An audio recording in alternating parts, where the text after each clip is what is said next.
La Terre vaine a été publiée en 1922 par Thomas Stern Eliot. Le mot « vaine » traduit approximativement le mot anglais « waste », qui désigne une terre dévastée, stérile. La terre vaine, c'est aussi la langue ravagée, qui ne peut plus faire croître aucune foi, aucune communication. Mais un poème n'est jamais une information qu'un résumé pourrait réduire. Eliot lui-même a toutefois donné quelques indications sur l'arrière-plan mythologique du poème, où se croisent des allusions au roi Arthur, à Tristan et Iseux, à la légende du Graal, ainsi qu'au mythe recensé par Fraser dans le Rameau d'or. Mais tout cela, et les citations en langue étrangère, et les références culturelles, tout cela est fondu, emporté dans le mouvement du poème, avec la même force élémentaire que le feu ou l'eau, qui sont les référents de certains de ces chants. Des voix parlent, se croisent. Mais ces voix sont comme l'excès d'elles-mêmes, en ce sens qu'elles sont hors bouche. Elles sont la voix des noyés dans le temps. Elles inscrivent, non pas de la présence, mais le bruissement d'un effacement. Elles ne sont pas posées. Elles vont et viennent, selon le mouvement de ce qui battait déjà avant toute langue, et qui survivra à toute langue.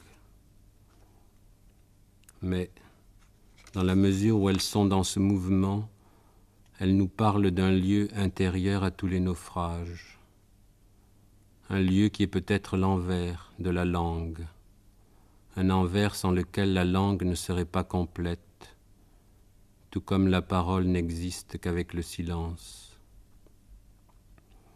Nous descendons le fleuve et voici qu'il prend feu. Et de cet impossible surgit cette faculté de renversement qui nous met la nuque en arrière et le corps debout, le visage fendu, la bouche ouverte. Le poème adhère en nous à cette verticalité qui est le commencement. Et quelque chose nous pousse à travers lui à remettre debout ce souvenir d'avenir que le temps use, sans oubli, interminablement.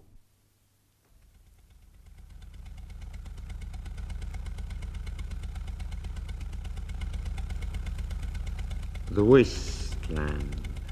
La terre vaine. 1. The Burial of the Dead. L'enterrement des morts. April is the cruelest month, breathing lilacs out of dead land. Avril est le plus cruel des mois. Il engendre des lilas qui jaillissent de la terre morte. Il mêle souvenance et désir. Il réveille, par ces pluies de printemps, les racines inertes.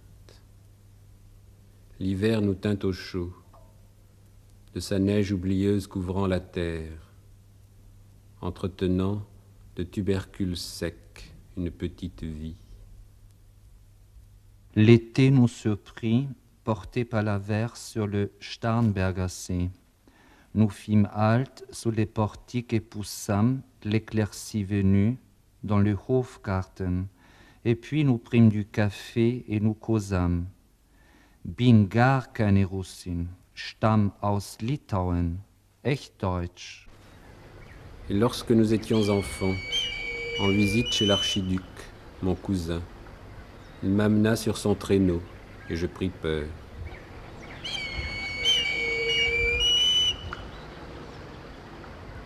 Et nous voilà partis. Dans les montagnes, c'est là qu'on se sent libre. Je lis, presque toute la nuit. Et l'hiver, je gagne le sud. Quelles racines s'agrippent, quelles branches croissent parmi ces rocailleux débris. Ô fils de l'homme, You cannot say or guess For you know only a heap of broken image, where the sun beats. L'arbre mort n'offre aucun abri, la sauterelle aucun répit, la roche sèche aucun bruit d'eau.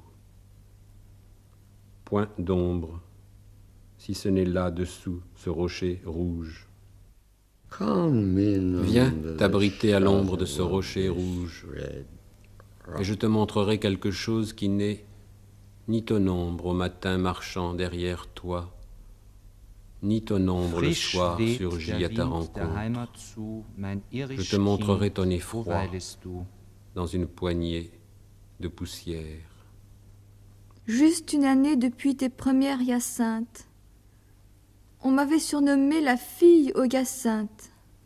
Pourtant, le soir que nous rentrâmes si tard du jardin des hyacinthes, toi, les bras pleins et les cheveux mouillés, je ne pouvais rien dire, et mes yeux se voilaient,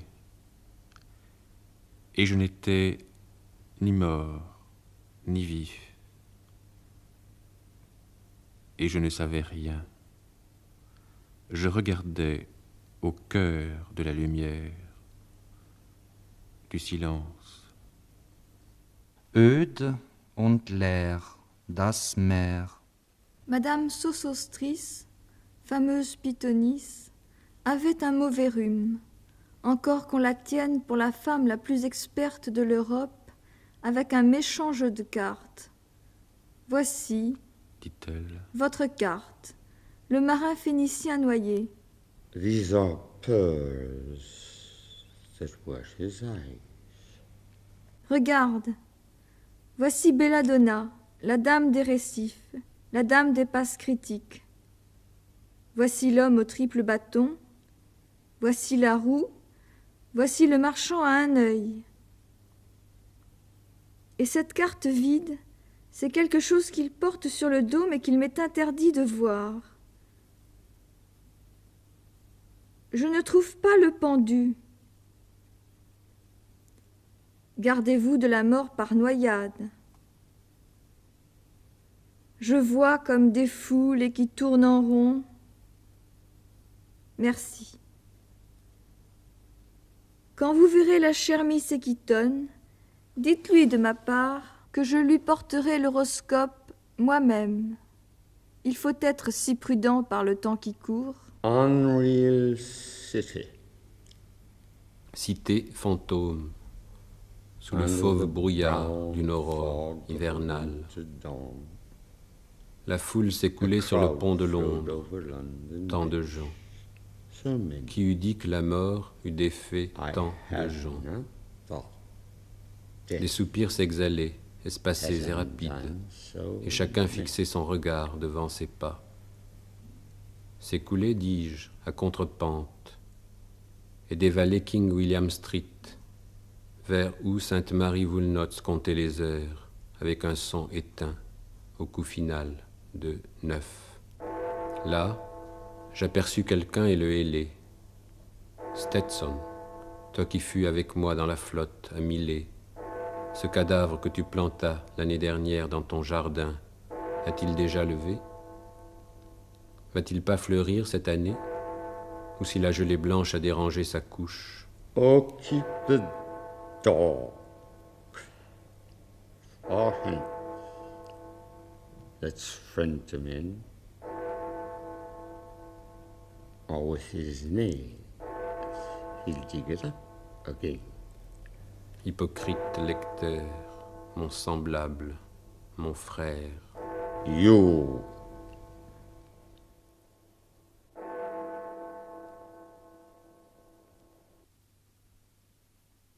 Two.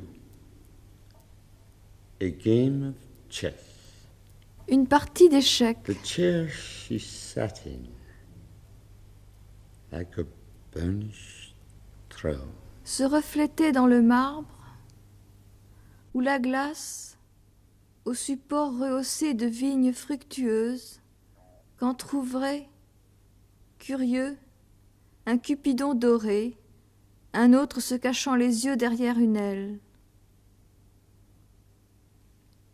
Doublez les deux des candélabres à 7 branches, lesquels jetaient sur la table un éclat vers qui montaient les raies de ses bijoux, du satin des coffrets versés à grande richesse. Dans l'ivoire ou le vert coloré des fioles ouvertes, ces parfums bizarres et chimiques, onguants, pulvérulents ou liquides, dormaient, troublants, brouillants, noyant l'essence dans les senteurs. Ils montaient, par le vent de la fenêtre émue, alourdissant la longue flamme des cierges, projetant leur fumée sur les lacérias, animant les motifs des caissons de la voûte. D'énormes bûches de bois, d'épave, cloutées de cuivre, brûlaient, vert et orange, encadrées par la pierre de couleur, et nageait à cette lueur chagrine un dauphin ciselé. La cheminée antique, on eût dit d'une baie sur la Seine sylvestre, proposait la métamorphose de Philomèle par le royal barbare si rudement forcé. Là, cependant, le rossignol emplissait le désert d'une voix inviolable, criant toujours, mais toujours va le monde, Dieu, à des oreilles bouchées de cire. Et d'autres bribes de temps flétries étaient dépeintes sur la muraille, où des figures au regard fixe s'inclinaient, imposant le silence à la salle, ainsi enclose. Des pas bruissaient sur les degrés. À la lueur du feu, sous la brosse, ses cheveux se hérissaient en dard, étincelants, en mots ardents, pour retomber dans un calme sauvage. J'ai les nerfs à vif ce soir. À vif, te dis-je. Reste avec moi. Mais parle-moi. Jamais tu ne me parles. Parle. À quoi peux-tu penser? À quoi? Que penses-tu? Ah, je ne sais jamais ce que tu penses. Pense. Je pense que nous sommes dans l'impasse aux rats, où les morts ont perdu leurs os. Quel est ce bruit? C'est le vent sous la porte. Qu'est-ce encore que ce bruit? Que peut bien faire le vent? Rien. Toujours rien. Comment? Tu ne sais rien? Tu ne vois rien? Tu n'as gardé mémoire de rien? Je me souviens. those are pearls. That was his eye. Es-tu vivant? Oui ou non? N'as-tu donc rien dans la tête? But Que... oh, Oh, oh, oh, oh, that Oh. Shakespearean eye. cet air shakespearien. It's so elegant. Il est si élégant et So si intelligent. Que faire à présent? Mais que faire? Je vais courir dehors, comme je suis, dans la rue, les cheveux tout défaits. Que ferons-nous demain? Que ferons-nous jamais? L'eau chaude pour 10 heures, et s'il pleut, à 4 heures, la voiture fermée. Puis, nous ferons une partie d'échecs, en pressant nos yeux sans paupières, en guettant un coup à la porte. When Lil's husband got the mob, I said, I didn't mince my words. I said to her, my son, hurry up, please. It's time. Now Albert's coming back. Make yourself a bit smart. He'll want to know what you've done with that money he gave you to get yourself some teeth. He did. I was there. You have 'em all out, Lil, and get a nice set, he said. I swear I can't bear to look at you. Hurry up, please. It's time. Hurry up, please. It's time. Messieurs, on va fermer. Night, Bill. Night, you. Night, man. Night. Ta-da. Night. Night. Bonsoir. Bonsoir. Good night. Bonsoir. Good night, sweet lady. Good night. Good night.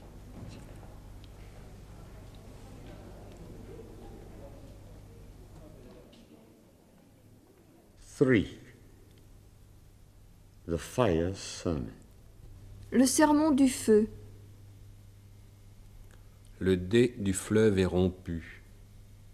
Les derniers doigts de feuilles grippent la berge humide et s'enlisent. Le vent rase, inouï, la terre brune. Les nymphes s'en sont allées. Sweet Thames, run softly till I end my song. Au fil du fleuve, point de bouteilles vides ni de papier à sandwich. Point de mouchoirs de soie, ni de carton, ni de mégots, ni d'autres témoignages des nuits d'été. Les nymphes s'en sont allées, et leurs amis, les héritiers oisifs des riches potentats, en allaient aussi, sans adresse. Sur les bords du Léman, je m'assis et pleurai. Sweet Thames, run softly till I end my song. Je ne parle pas fort, Sweet ni pour Thames. longtemps, Run mais j'entends derrière moi, dans une rafale glacée, not grelotter loud. des cliquettes et des rires décharnés. Un rat, traînant sa panse limoneuse, rampa, furtif, parmi les herbes, tandis que je pêchais dans le morne canal, un soir d'hiver, derrière le gazomètre, en méditant sur le naufrage du roi, mon frère, et sur la mort, auparavant, du roi, mon père. Corps blanc, corps nu, sur l'humide terre basse, os au rebut, dans la soupente sèche et basse, par le seul pied des rats frôlés au long des ans. Mais, derrière moi, de loin en loin, j'entends le bruit des trompes et des moteurs qui mèneront Sweeney vers Madame Porter au printemps. Oh, the moon shone bright on Mrs. Porter and on her daughter. They washed their feet in soda water. Et, ô ces voix d'enfants chantant dans la coupole, Tweet, tweet, tweet. Jug, jug, jug, jug, jug, so rudely forced. Terrible. Unreal city under the brown fog of a winter noon. Cité fantôme, Mr. sous le fauve brouillard d'un hivernal midi. Monsieur Eugénides, négociant smyrniote, mal rasé, la poche pleine de raisins secs, C.F. London, document à vue, le convient en français démotique à déjeuner au Cannon Street Hotel, et puis à passer le week-end au Métropole. À l'heure violette, quand les yeux de l'échine se relèvent du bureau, quand le moteur humain attend, comme un taxi attend, battant. Moi, Tirésias, vieillard aux mamelles ridées, battant entre deux vies bien qu'aveugles, je vois, à l'heure violette, à l'heure tardive qui s'efforce au logis, ramenant le matelot du large. Et ramenant la dactylo à l'heure du thé. Pour ranger son breakfast, pour allumer son poêle et préparer son repas de conserve. Suspendues dans le vide, ses combinaisons sèches par les derniers rayons du soleil caressés. Sur le divan, la nuit, son lit, s'empile chemise, bas, soutien-gorge et corset.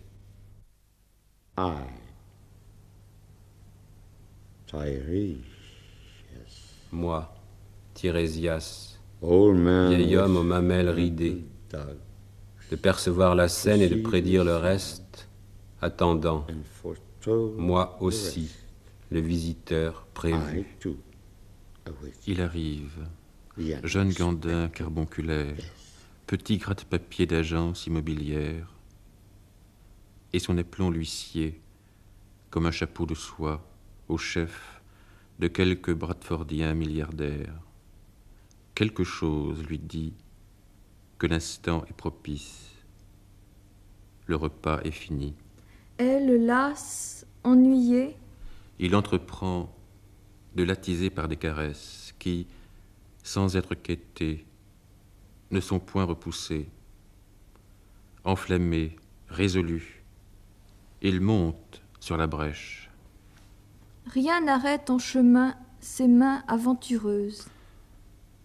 Il ne demande pas qu'on le paie de retour, sa fatuité faisant de froideur bon accueil. Quant à moi, Tirésias, j'ai comme pré-souffert tout ce dont ce divan ou lit fut le théâtre. Moi qui me suis assis au pied des murs de Thèbes, moi qui suis descendu au tréfonds des enfers. Pour finir, il dispense un baiser protecteur et descend à tâtons l'escalier ténébreux. Elle, se regardant un moment de la glace, à peine se souvient de l'amant disparu. Son cerveau lui accorde une demi-pensée. Le business est fini, je n'en suis pas fâchée. When lovely woman stoops to folly. Et se retrouve seule, elle arpente la chambre, en lissant ses cheveux d'un geste d'automate, puis met en mouvement son gramophone. There were three sisters picking flowers. This music crept by me upon the waters. En remontant le Strand et Queen Victoria Street, cité, ô ma cité, je surprends quelquefois aux abords d'un café de Lower Thames Street le plaisant trémolo d'un air de mandoline, montant d'un cliquetis de verre et de voix, là où s'attardent à midi les poissonniers, là où les murs de Magnus Martyr irradient l'inexplicable éclat de leurs ors d'ionie. Oya akala walala heha e ilala.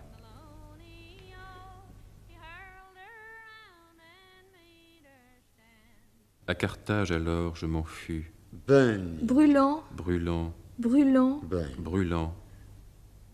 burn, burn. O Lord, thou Ô Seigneur, tu m'arraches. Ô Seigneur, tu m'arraches. Ô Seigneur, tu arraches. Ô Seigneur, tu arraches. Brûlant. Brûlant.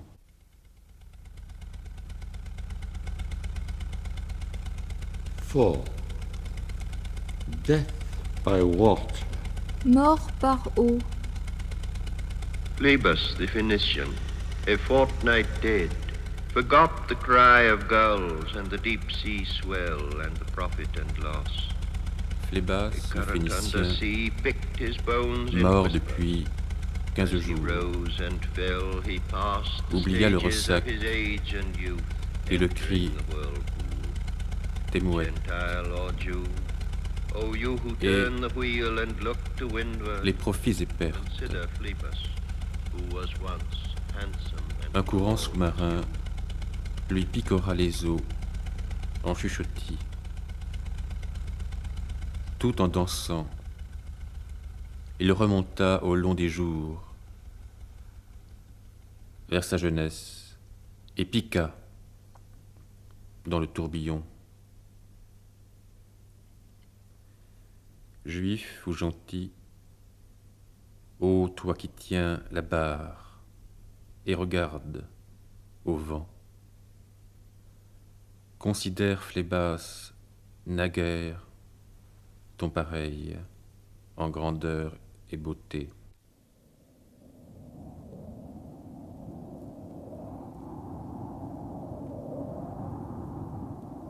Five. What the thunder said. Ce qu'a dit le tonnerre. Après le feu des torches sur les faces en sueur, Après le gel du silence au jardin. Après l'agonie au lieu rocailleux, après les cris et les clameurs, Après la geôle et le palais après l'écho. du tonnerre printanier au loin sur les montagnes. Lui qui vivait, le voici mort. nous qui vivions, voici que nous allons mourir. With a little patience. Ici, point d'eau, rien que le roc, Point d'eau, le roc et la route poudreuse. la route qui serpente à travers les montagnes. La montagne de rocs sans eau. S'il y avait de l'eau, nous ferions halte et nous boirions. Comment parmi les rocs faire halte ou penser? La sueur est séchée, les pieds sont dans le sable. Si seulement il y avait de l'eau parmi ces rocs. Montagne morte, bouche aux dents carriées qui ne peut pas cracher. Comment rester debout? Comment s'asseoir ou se coucher? Il n'y a pas même de silence dans les montagnes, mais un sec, un stérile tonnerre sans nulle pluie. Il n'y a pas même de solitude dans les montagnes, mais des faces enflammées, des faces hargneuses qui ricanent. Au seuil des maisons, debout, craquelées, S'il y avait de l'eau, Et pas de roc, ou bien le roc. And also water. And water.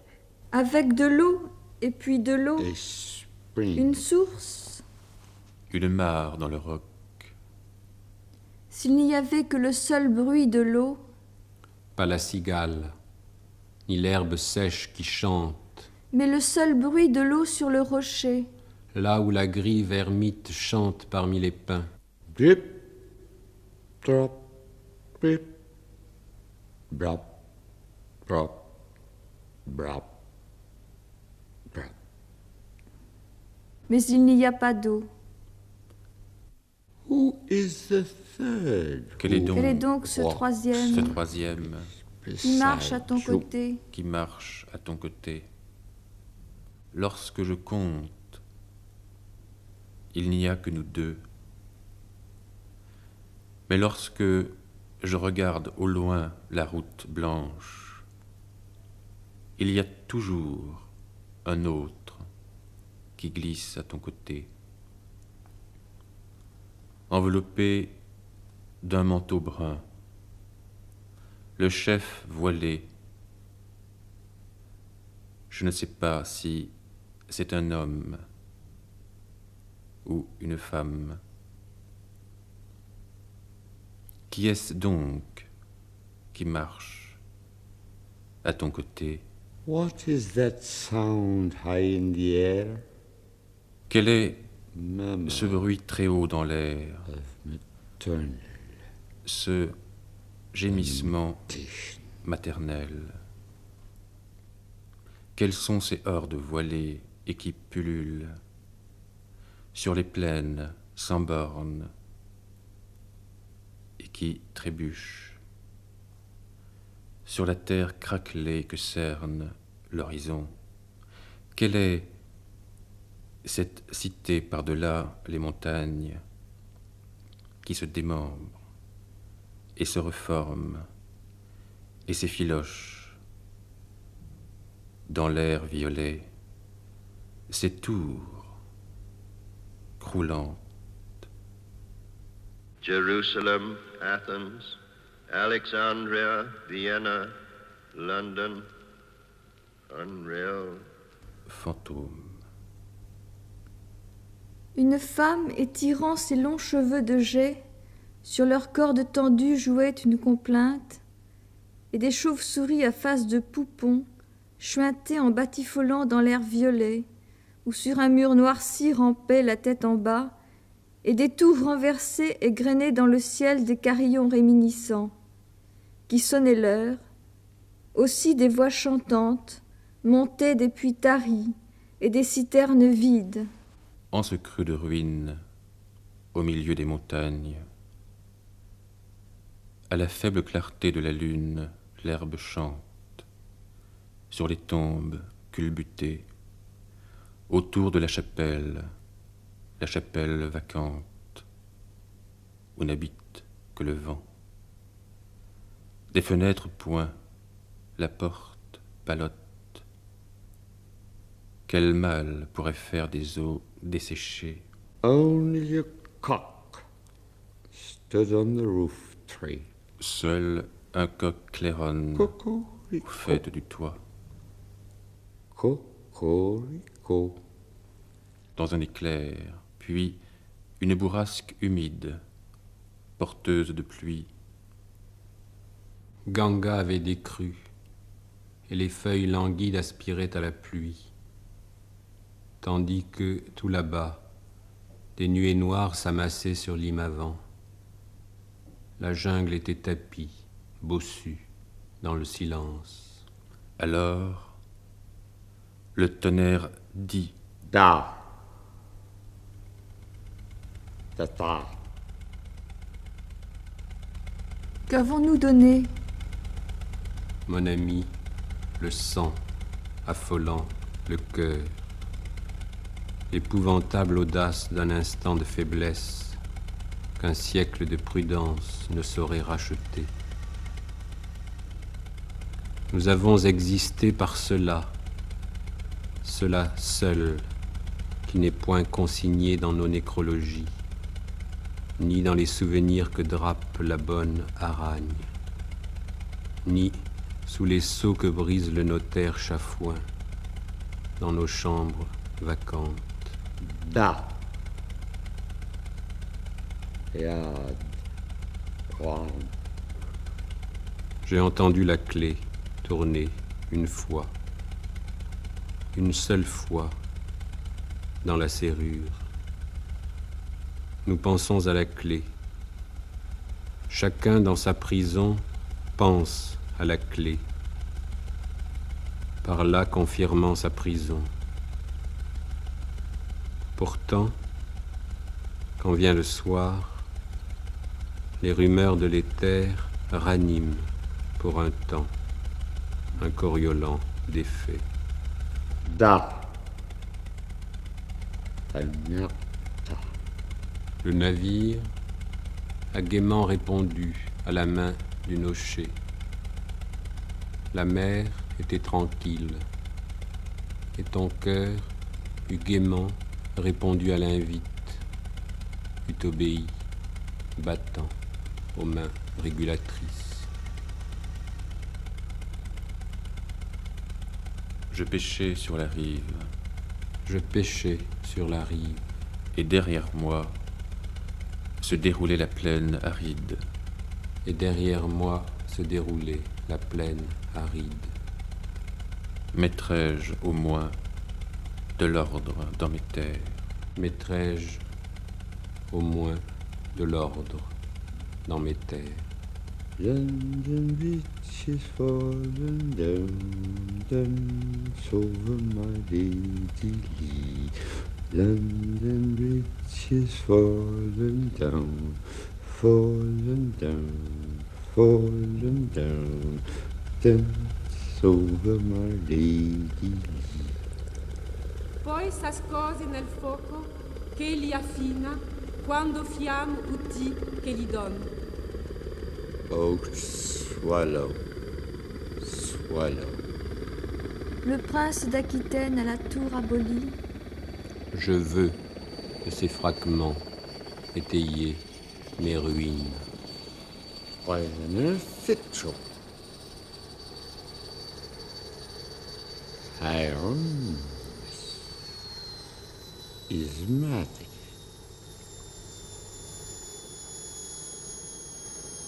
Data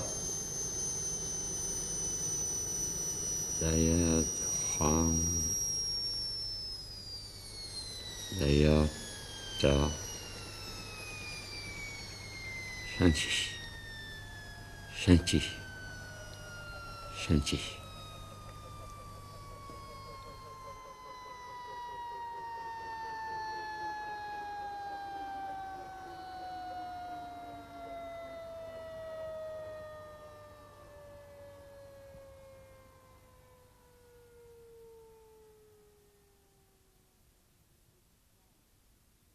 Édith Dahan, à partir de La Terre-Vaine. Du temps réel, névralgique, le plus cruel, dont s'origine le poème, au temps légendaire où la mémoire se joint à l'histoire pour dévoiler l'ordre cosmique dans lequel le poème d'Eliot se déploie, la fable archéologique et ses personnages mythiques soutiennent un espace pressant, équivoque. Enchevêtré au récit et dialogue du plus quotidien, par où la réalité s'infiltre dans la trame du mythe, tente à la neutraliser, à la banaliser. Un drame pourtant s'inscrit là, son énigme.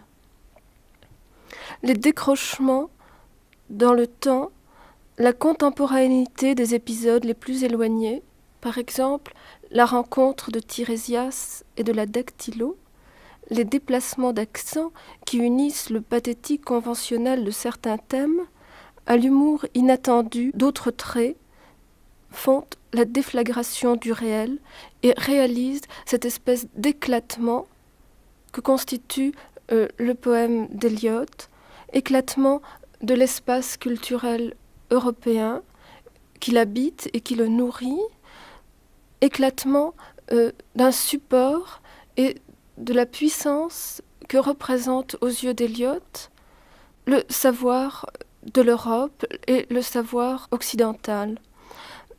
Une déréalisation qui fait éclater également l'envergure élégiaque du poème, brouille son lieu rhétorique et amorce véritablement l'échec de la rhétorique et l'échec du savoir, qui est, à mon avis, le nœud par où s'inscrit le texte d'Eliot.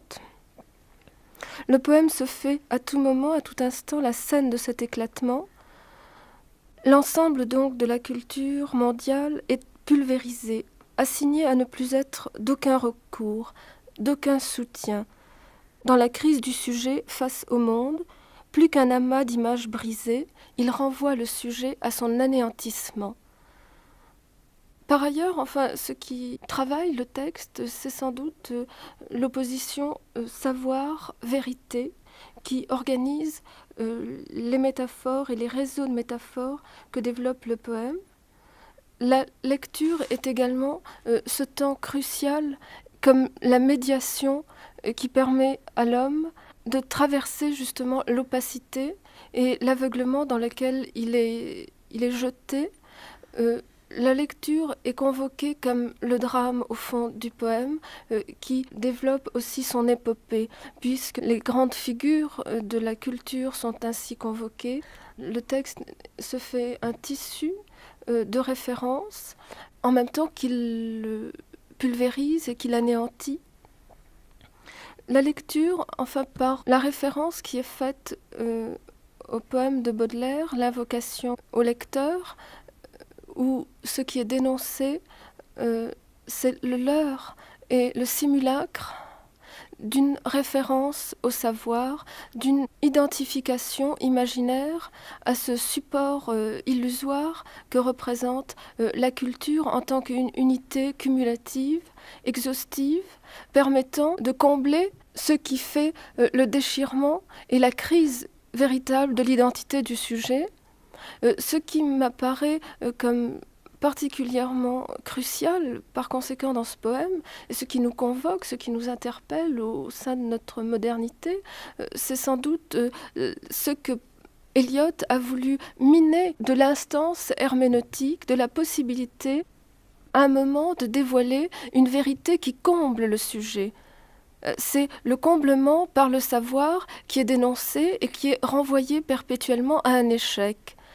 Par conséquent, c'est à travers cet acte d'une très grande violence où véritablement le sujet joue son identité que la lecture devient possible et se fait et se transmue dans le temps de l'écriture.